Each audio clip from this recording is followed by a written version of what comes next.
The following content is provided under a Creative Commons license. Your support will help MIT OpenCourseware continue to offer high-quality educational resources for free. To make a donation or to view additional materials from hundreds of MIT courses, visit MIT OpenCourseware at ocw.mit.edu. All right, so we're ready to begin Lecture 10.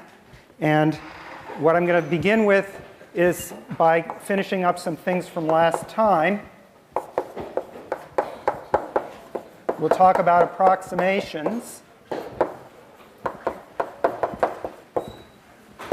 And I want to fill in a number of comments and get you a little bit more oriented in the point of view that I'm trying to express about approximations. So first of all, I want to remind you of the actual applied example that I wrote down last time. So that was this business here. There was something from special relativity. And the approximation that we used was the linear approximation with the minus 1/2 power. That comes out to be t times 1 plus a half v squared over c squared. Now, the point, I want to reiterate why this is a useful way of thinking of things and why this is that this comes up in real life, why this is maybe more important than everything that I've taught you about technically so far. So first of all, what this is telling us is the change in t divided by t. If you do the arithmetic here and subtract t, that's using the change in t is t prime minus t here. If you work that out, this is approximately the same as a half v squared over c squared. So what is this saying? This is saying that if you have this satellite which is going at speed v, and little c is the speed of light, then the change in the watch down here on Earth relative to the time on the satellite is going to be proportional to this ratio here. So physically this makes sense. This is time divided by time, and this is velocity squared divided by velocity squared. So in each case the units divide out, so this is a dimensionless quantity, and this is a dimensionless quantity. And the only point here that we're trying to make is just this notion of proportionality. So I want to write this down just in as summary. So the error fraction, if you like, which is sort of the number of significant digits that we have in our measurement, is proportional, in this case, to this quantity. It happens to be proportional to this quantity here, and the factor happens to be a half. All right? So these proportionality factors are what we're looking for. They're rates of change, the rate of change of something with respect to something else. Now, on your homework, you have something rather similar to this. So in problem on part 2b, part 2, problem 1, there's the speed of a pitch, right? And the speed of the pitch is changing depending on how high the mound is. And the point here is that that's approximately proportional to the change in the height of the mound. In that problem, we had this delta h. That was the x variable in that problem. And what you're trying to figure out is what the constant of proportionality is. That's what you're aiming for in this problem. So there's a linear relationship, approximately, to all intents and purposes. This is an equality because the lower order terms are unimportant for the problem. Just as over here, this function is a little bit complicated. This function is a little more simple. For the purposes of this problem, they're the same because there's the errors are negligible for the particular problem that we're working on. So we might as well work with the simpler relationship. And similarly over here, so you could do this with, in this case, with square roots. It's not so hard. Here with reciprocals of square roots, it's also not terribly hard to do it numerically. And the reason why we're not doing it numerically is that, as I say, this is something that happens all across engineering. People are looking for these linear relationships between the change in some input and the change in the output. And if you don't make these simplifications, then when you get, say, a dozen of them together, you can't figure out what's going on. In this case, the design of the satellite, it's very important. This speed actually isn't just one speed, because it's the relative speed of you to the satellite, and you might be at it depends on your angle of sight with the satellite, what the speed is. So it varies quite a bit. So you really need this rule of thumb. Then there are all kinds of other considerations in this question, like, for example, there's the fact that we're sitting on Earth, and so we're rotating around with what's called a non-inertial frame. So there's the question of that acceleration. There's the question that the gravity that I experience here on Earth is not the same as up at the satellite, and that also creates a difference in time as a result of general relativity. So all of these considerations come down to formulas which are this complicated or maybe a tiny bit more, not really that much. And then people simplify them enormously to these very simple-minded rules. And then they keep track of what's going on. So in order to design the system, you must make these simplifications. Otherwise, you can't even think about what's going on. I mean, this comes up in everything, in weather forecasting, economic forecasting, figuring out whether there's going to be an asteroid that's going to hit the Earth. Every single one of these things involves dozens of these considerations. OK, there was a question that I saw here. Yes?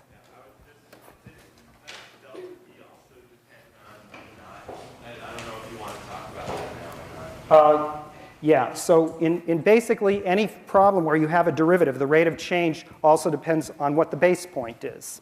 That's the question. You're saying, doesn't this delta V also depend? I had a base point in that problem. I happened to decide that pitchers pitch on average about 90 miles an hour. Whereas, in fact, some pitchers pitch at 100 miles an hour, some pitch at 80 miles an hour, and of course they vary the speed of the pitch. And so this varies a little bit. In fact, that's sort of a second order effect. It does change the constant of proportionality. It's a rate of change at a different base point, which we're considering fixed. Okay? In fact, if that's sort of a second order effect, when you actually do the computations, what you discover is it doesn't make that much difference to the A. And that's something that you get from experience, that it turns out that which things matter and which things don't. And yet again, that's exactly the same sort of consideration, but at the next order of what I'm talking about here is you have to have enough experience with numbers to know that if you vary something a little bit, it's not going to change the answer that you're looking for very much. And that's exactly the point that I'm making. So I can't make them all at once, all such points. All right. So that's my pitch for understanding things from this point of view. Now, we're going to go on now to quadratic approximations, which are a little more complicated.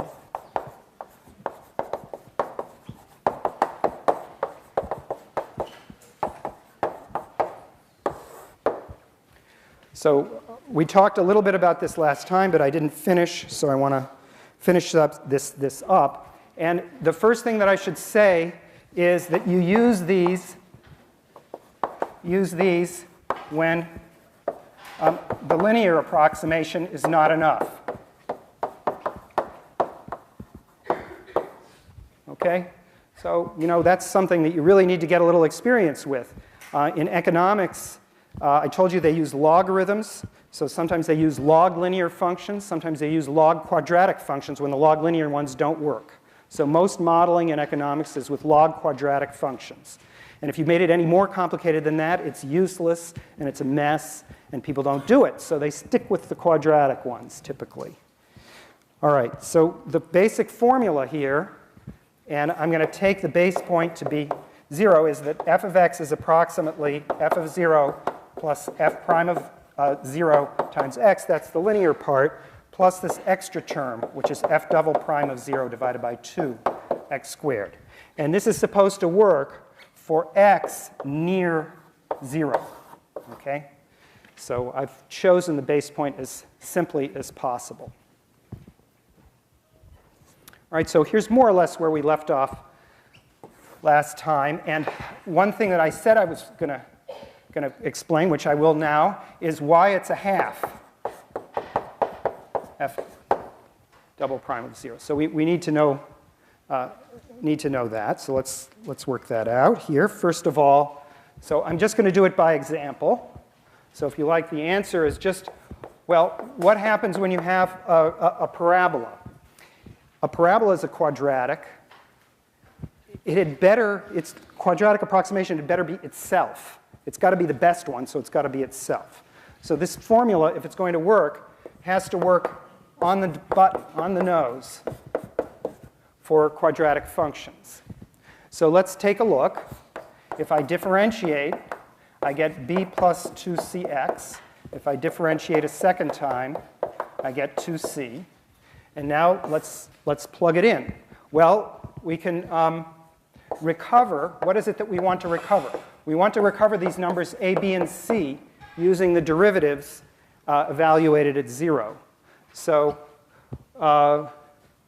let's see. It's pretty easy, actually. F of 0 is a. That's on the nose. If you plug in x equals 0 here, these terms drop out, and you get a.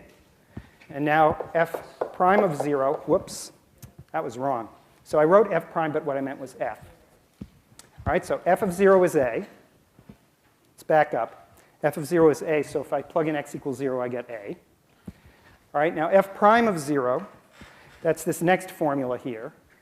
F prime of 0, I plug in 0 here, and I get b. That's also good, and that's exactly what the linear approximation is supposed to be. But now you notice f double prime is 2c. So to recover c, I'd better take half of it. And that's it. That's the reason. There's no chance that any other formula could work, and this one does. All right, so that's the explanation for the formula. And now I remind you that I had a collection of basic formulas written on the board, and I want to just make sure we know all of them again. So first of all, there was sine x is approximately x. Cosine x is approximately 1 minus a half x squared. And e to the x is approximately 1 plus x plus a half x squared. So those were 3 that I mentioned last time. And again, this is all for x near 0. All for x near 0 only. These are wildly wrong far away, but near 0, they're nice, good quadratic approximations. Now, the other 2 approximations that I want to mention are the logarithm, and we use the base point shifted so we can put it at x near 0. And this one, sorry, this is an approximately equals sign there. Turns out to be x minus a half x squared. And the last one is 1 plus x to the power r, which turns out to be 1 plus rx plus r times r minus 1 divided by 2 x squared. Now, eventually, your mind will converge on all of these, and you'll find them relatively easy to memorize. But it'll take some getting used to, and I'm not claiming that you should recognize them and understand them all now, but I'm going to put a giant box around this. Yeah? Yeah, so the question was, you get all of these if you use that equation there. That's exactly what I'm going to do. Okay. So I already did it, actually, for these 3 last time, but I didn't do it yet for these 2. All right? But I will do it in about 2 minutes, well, maybe 5 minutes. But first, I want to explain just a few things about these, okay? All right, they all follow from the basic formula. In fact, that one deserves a pink box too, doesn't it? That one's pretty important. All right. Yeah. Maybe even some little sparkles. All right. Okay, so that's pretty important. All right. Almost as important as the more basic one without this term here. All right, so now let me just tell you a little bit more about the significance.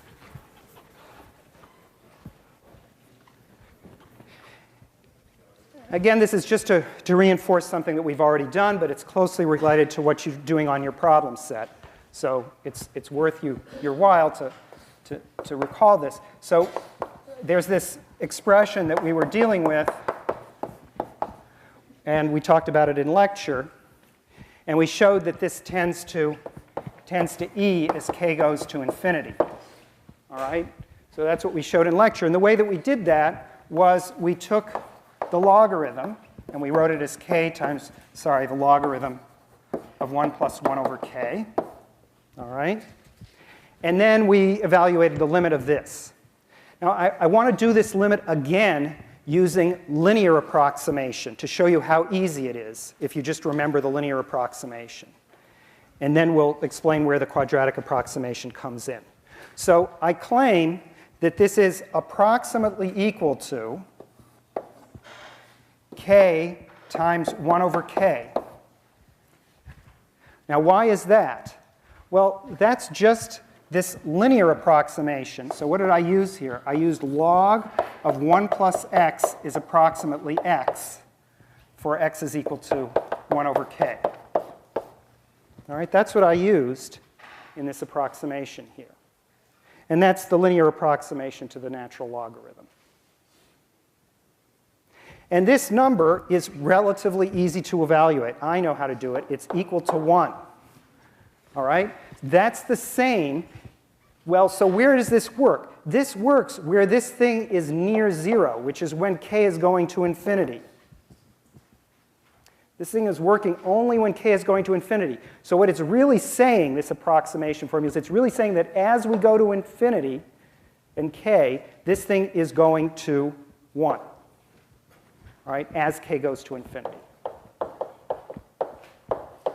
So that's what it's saying. That's the substance there. And that's how we want to use it in many instances, just to evaluate limits. We also want to realize that it's nearby when k is pretty large, like 100 or something like that.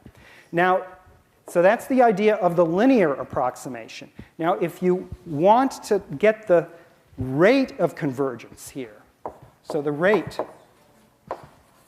of what's called convergence. So convergence means how fast this is going towards that. What I have to do is take the difference. I have to take log ak, and I have to subtract 1 from it. And I know that this is going to 0, and the question is, how big is this? We want it to be very small. And the answer we're going to get, so the answer just uses the quadratic approximation.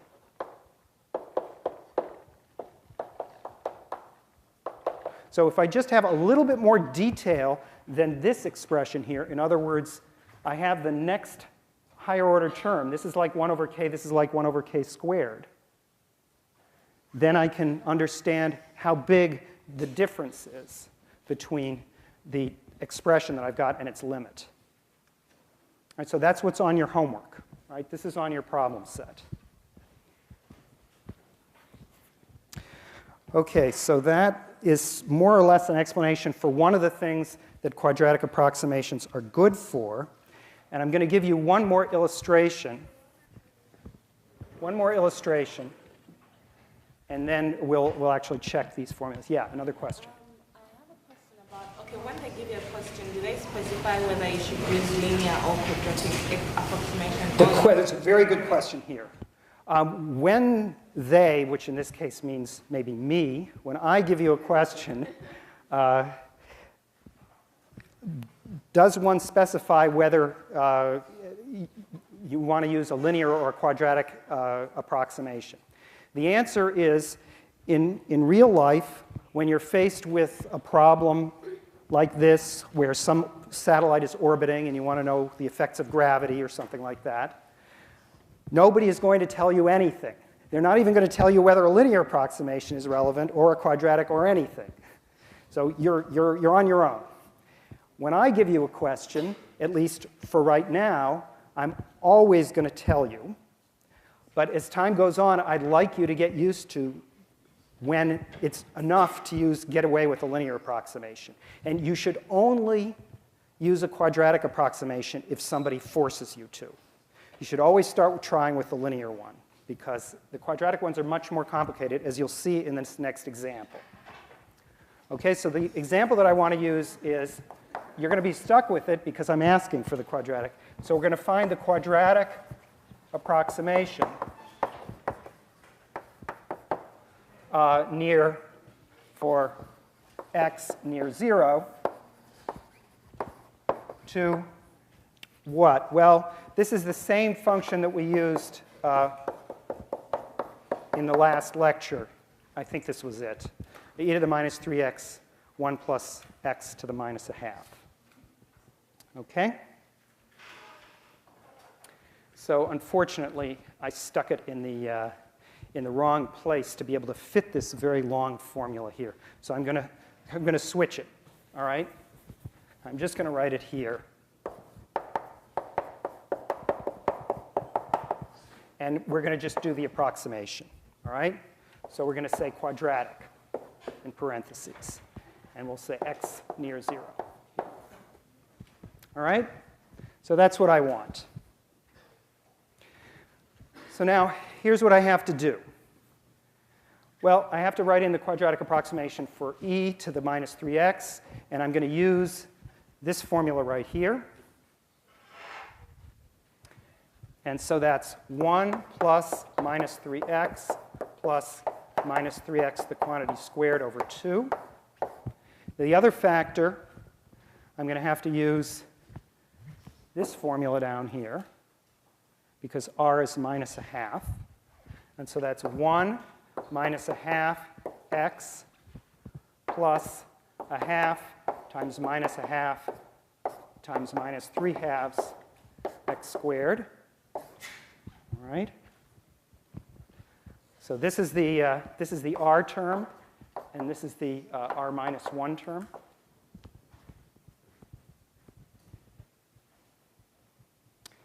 And now I'm going to do something which is the only good thing about quadratic approximations. They're messy, they're long, there's nothing particularly good about them, but there is one good thing about them, which is that you always get to ignore the higher order terms. So even though this looks like a very ugly multiplication, I can do it in my head, just watching it, all right? Because I get a 1 times 1, I'm forced with that term here, all right? And then I get the cross terms, which are linear, which is minus 3x minus a half x. We already did that when we calculated the linear approximation. So that's this times the 1 and this times that 1. And now I have 3 cross terms which are quadratic. So one of them is these 2 linear terms multiplying. So that's plus 3 halves x squared. That's minus 3 times minus a half. And then there's this term multiplying the 1. That's plus 9 halves x squared. And then there's one last term, which is this monster here, multiplying 1. And that is minus 3/8. Okay? So the great thing is we drop x cubed, x to the 4th, etc. terms.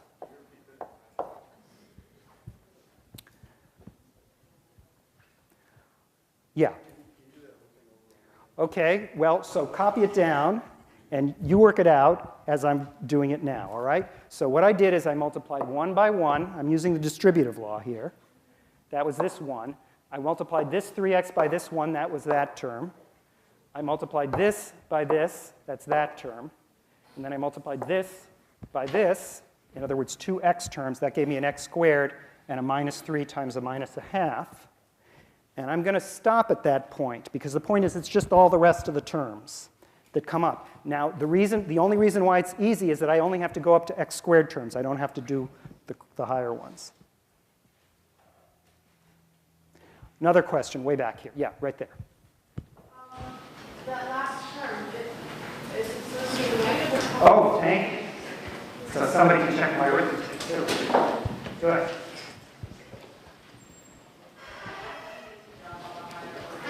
Why do I get to drop all the higher order terms? So that's because the situation where I'm going to apply this is a situation in which x is, say, 1/100th. Okay? So here's about 100th. Here's something which is on the order of 100th. This is on the order of 100th squared. 100th squared, all of these terms. Now, these cubic and quartic terms are of the order of 1/100th cubed. That's 10 to the minus 6th. And the point is that I'm not claiming that I have an exact answer, and I'm going to drop things of that order of magnitude. All right? So I'm saving everything up to 4 decimal places. I'm throwing away things which are 6 decimal places out. Does that answer your question? Okay. All right. So that's the situation. And now you can combine the terms. I mean, it's not very impressive here. This is equal to 1 minus 7/2 x, maybe plus 51/8 x squared.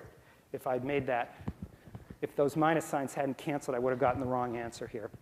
Anyway, so this is a 2 here, sorry, 7/2. All right, this is the linear approximation that we got last time, and here's the extra information that we got from this calculation, which is this 51/8 term here. All right, you have to accept that there's a certain degree of complexity to this problem, and the answer is sufficiently complicated. So it can't be less arithmetic because we get this peculiar 51/8 there. All right, so one of the things to realize is that these kinds of problems, because they involve many, many terms, are always going to involve a little bit of complicated arithmetic. Okay, last little bit. I did promise you that I was going to derive these two relations. As I said, I did the ones in the left column. So let's carry that out. And as someone just pointed out, it all comes from this formula here. So let's just check it. So we'll start with the log function. This is the function f. And then f prime is 1 over 1 plus x. And f double prime, so this is f prime, this is f double prime, is minus 1 over 1 plus x squared. And now I have to plug in x equals 0. So at x equals 0, this is log of 1, which is 0. So this is at x equals 0. I'm getting 0. Here I plug in 0 and I get 1. And here I plug in 0 and I get negative 1.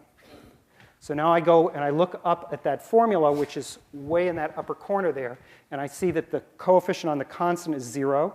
The coefficient on x is 1. And then the other coefficient, the very last one, is minus 1/2. So this is the minus 1 here, and then in the formula, there's a 2 in the denominator. So it's half of whatever I get for the second derivative at 0. All right, so this is the approximation formula, which is way up in that corner there.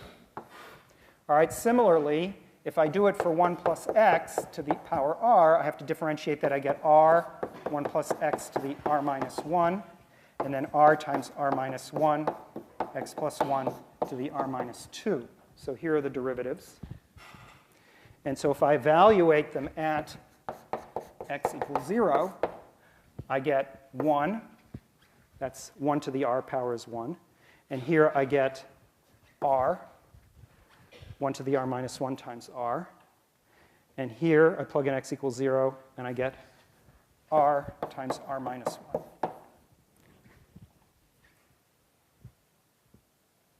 So again, the pattern is right above it here. The 1 is there, the r is there, and then instead of r times r minus 1, I have half that for the coefficient.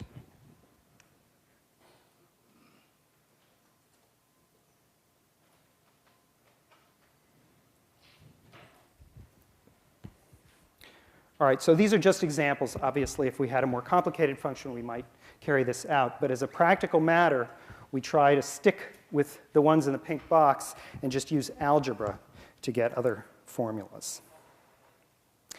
Okay.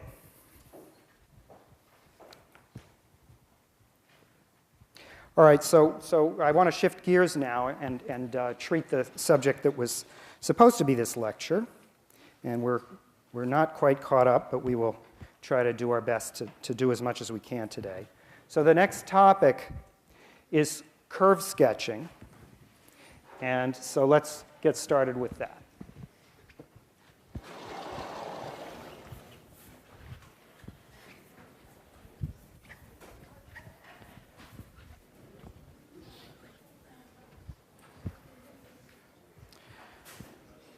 Okay, so now, happily, in this subject, there are more pictures, and it's a little bit more geometric, and there's relatively little computation. So let's hope we can do this. So I want to. So here we go. We'll start with curve sketching.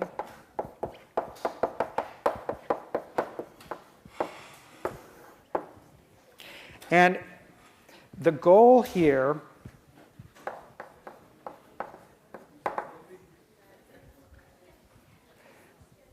ooh, you know, so that's like liner the last time. That's kind of sketchy spelling, isn't it? Yeah,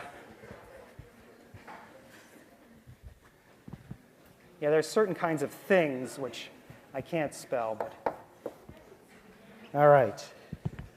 Sketching. All right, so here's our goal. Our goal is to draw the graph of f using f prime and f double prime, whether they're positive or negative. Okay? So that's it. This is the goal here. However, there is a big warning that I want to give you, and this is one that, unfortunately, I now have to make you unlearn, especially those of you who've actually had a little bit of calculus before. I want to make you unlearn some of your instincts that you developed. So this will be harder for those of you who've actually done this before. All right? But for the rest of you, it will be relatively easy, which is don't abandon your pre-calculus skills. And common sense. Okay? So there's a great deal of common sense in this, and it actually trumps some of the calculus. The calculus just fills in what you didn't quite know yet. So I will try to illustrate this, and because we're running a bit late, I won't get to some of the main punchlines until next lecture, but I want you to do it. So for now, I'm just going to tell you about the general principles, and in the process, I'm going to introduce the terminology, just the words that we need to use to describe what it is that we're doing. And there's also a certain amount of carelessness with that in many of the treatments that you'll see, and a lot of hastiness. So to just be a little patient, and we will do this. All right. So the first principle is the following: if f prime is positive, then f is increasing. That's a straightforward idea, and it's closely related to this tangent line approximation or the linear approximation that I just did. You can just imagine, here's the tangent line, here's the function, and if the tangent line is pointing up, then the function is also going up too. So that's all that's going on here. Similarly, if f prime is negative, then f is decreasing. And that's the basic idea. Now, the second step is also fairly straightforward. It's just a second-order effect of the same type. If you have f double prime is positive, then that means that f prime is increasing. That's the same principle applied one step up, right? Because if f double prime is positive, that means it's the derivative of f prime. So it's the same principle, just repeated. And now I just want to draw a picture of this.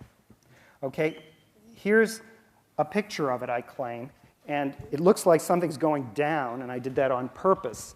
But there is something that's increasing here, which is the slope is very steep negative here, and it's less steep negative over here. So we have the slope, which is some negative number, say -4, and here it's -3. All right, so it's increasing. It's getting less negative. And maybe eventually it'll curve up the other way. And this is a picture of what I'm talking about here. That's what it means to say that f prime is increasing. The slope is getting larger. And the way to describe a curve like this is that it's concave. So f is concave up. And similarly, f double prime negative is going to be the same thing as f concave, or implies f concave down. All right? So those are the ways in which derivatives will help us qualitatively to draw graphs. But as I said before, we still have to use a little bit of common sense when we draw the graphs. These are just the additional bits of help that we have from calculus in drawing pictures.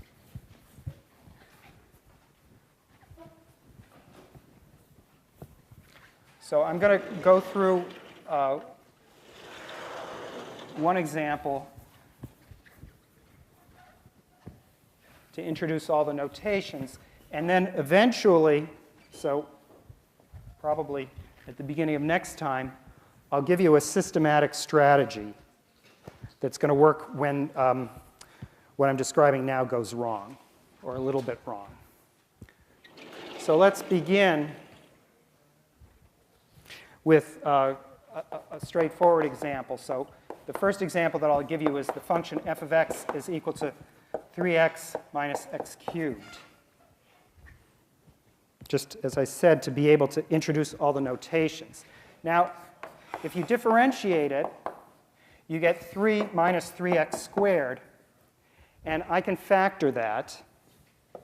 Right? This is 3 times 1 minus x times 1 plus x. Okay? And so I can decide whether the derivative is positive or negative easily enough. Namely, just staring at this, I can see that when -1 is less than x is less than 1, in that range there, both these numbers, both these factors are positive. 1 minus x is a positive number, and 1 plus x is a positive number. So in this range, f prime of x is positive. So so f is increasing. And similarly, in the other ranges, if x is very, very large, this becomes, if it crosses 1, in fact, this factor becomes negative, and this one stays positive. So when x is bigger than 1, we have that f prime of x is negative, and so f is decreasing. And the same thing goes for the other side. When it's less than -1, that also works this way, because when it's less than -1, this factor is positive, but the other one is negative. All right? So in both of these cases, we get that it's decreasing. So now, here's the schematic picture of this function.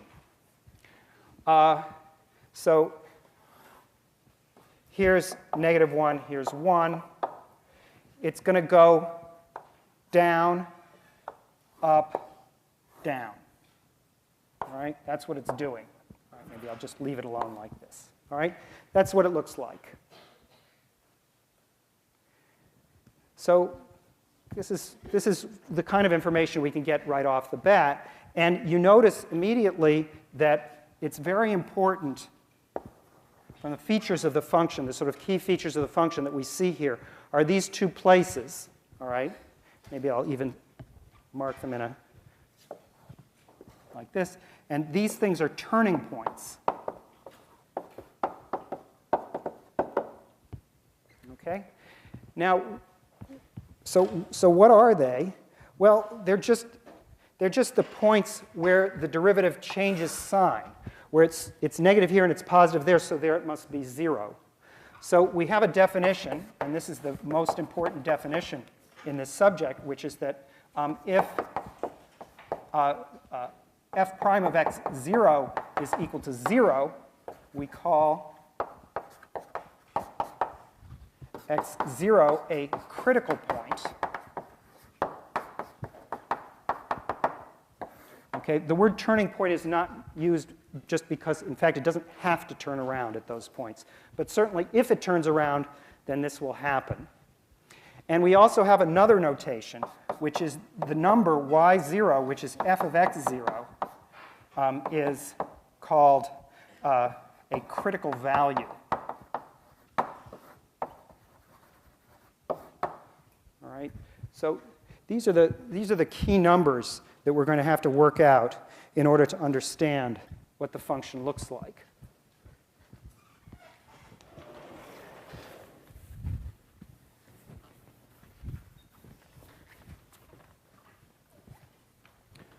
Okay, so what I'm going to do is just plot them.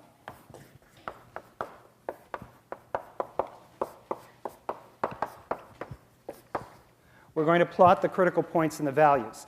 Well, we found the critical points relatively easily. I didn't write it down here, but it's pretty obvious. If you set f of x equal to 0, that implies that 1 minus x times 1 plus x is 0, which implies that x is plus or minus 1. So those are known as the critical points. And now, in order to get the critical values here, I have to plug in f of 1, for instance. The function is 3x minus x cubed, so this is 3 times 1 minus 1 cubed, which is 2. And f of minus 1, which is 3 times minus 1 minus minus 1 cubed, which is minus 2. And so I can plot the function here. So here's the point -1, and up here is 2. So this is, whoops, which one is it? Yeah, this is -1, so it's down here, I guess. So it's -1, -2. And then over here, I have the point 1, 2. All right, now what information do I get from, so I've now plotted two, I claim, very interesting points. What information do I get from this? The answer is I know something very nearby because I've already checked that the thing is coming down from the left and coming back up. And so it must be shaped like this over here. The tangent line is 0. It's going to be level there. And similarly, over here, it's going to do that. So this is what we know so far based on what we've computed. Question? Yeah. Do critical values also be very critical points rather than the points at which the derivative is undefined? In other words, if there were a sharp point there. The question is, what happens if there's a sharp corner? And the answer is calculus it's not called a critical point. It's a something else. And it's a very important point, too. All right? And we will be discussing those kinds of points. They're much more dramatic instances of that. That's part of what we're going to say. But I just want to save that, all right? We will be discussing that. Yeah, question? How do you know that at the critical point it's concave? The question that was asked was, how did I know at the critical point that it's concave down over here and concave up over here? The answer is that I actually did not use the second derivative yet. What I used is another piece of information. I used the information that I derived over here, that f prime is positive where f prime is positive and where it's negative. So what I know is that the graph is going down to the left of -1. It's going up to the right here. It's going up here, and it's going down there. I did not use the second derivative. I used the first derivative. Okay, but I didn't just use the fact that there was a turning point here. Well, so actually, I was using the fact that it was a turning point. I wasn't using the fact that it had a second derivative, though. Okay, for now. You can also see it by the second derivative as well. All right? Now, so now, the next thing that I'd like to do, I need to finish off this graph, and I just want to do it a little bit carefully here in the order that is reasonable. Now, you might happen to notice, and there's nothing wrong with this, so let's even fill in a guess, okay? In order to fill in a guess, though, and have it be even vaguely right, I do have to notice that this function crosses the origin, right? The function f of x is 3x minus x cubed, happens to also have the property that f of 0 is equal to 0. Again, common sense, you're allowed to use your common sense. You're allowed to notice a value of the function and put it in. Okay? So there's nothing wrong with that if you happen to have such a value. So now we can guess what our function is going to look like. It's going to maybe come down like this, come up like this, and come down like this. That could be what it looks like. But you know, another possibility is it sort of comes along here and goes out that way. Comes along here and goes out that way. Who knows? It happens, by the way, that it's an odd function, right? These are all odd powers. So actually, it's symmetric on the right half and the left half and crosses at 0. So everything that we do on the right is going to be the same as what happens on the left. That's another piece of common sense. You want to make use of that as much as possible whenever you're drawing anything. You don't want to throw out information. So this function happens to be odd. Odd, and f of 0 is equal to 0. I'm considering those to be kinds of pre-calculus skills that I want you to use as much as you can.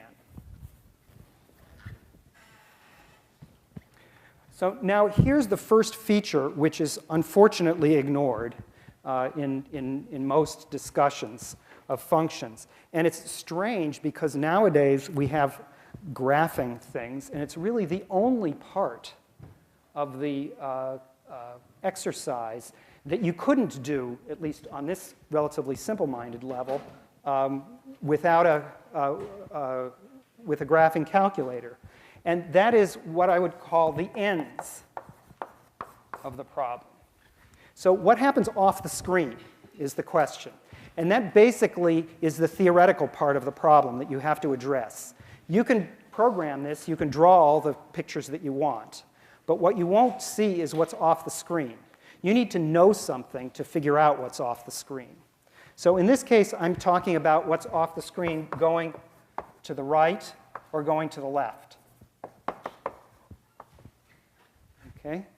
So let's check the ends. So here, let's just take a look. We have the function f of x, which is, 3x minus x cubed. Again, this is a pre-calculus sort of thing. And we're imagining now, let's just do x goes to plus infinity. So what happens here? When x is gigantic, this term is completely negligible, right?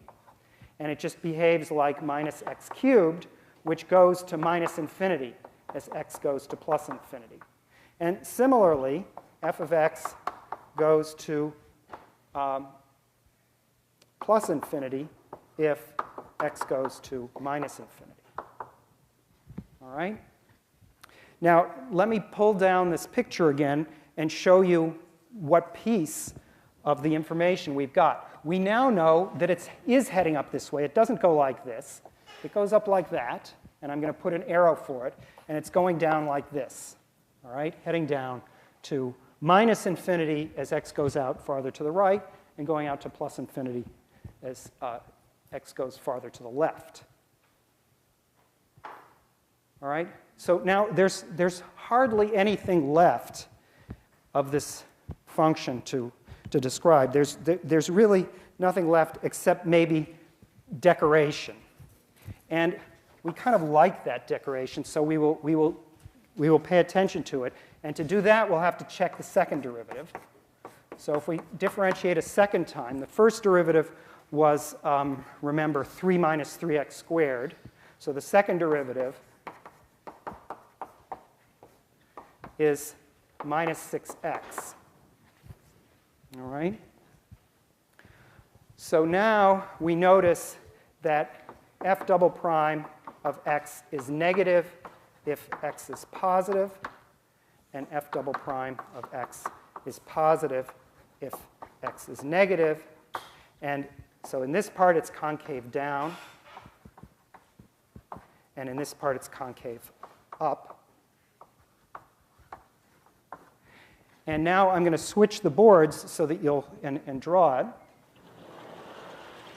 And you see that it was begging to be this way, right? It wasn't. It was right. So we'll fill in the rest of it here, maybe in a nice color here.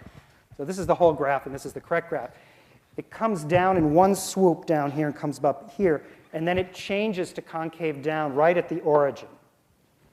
All right? So this point is of interest not only because it's the place where it crosses the axis, but it's also what's called an inflection point.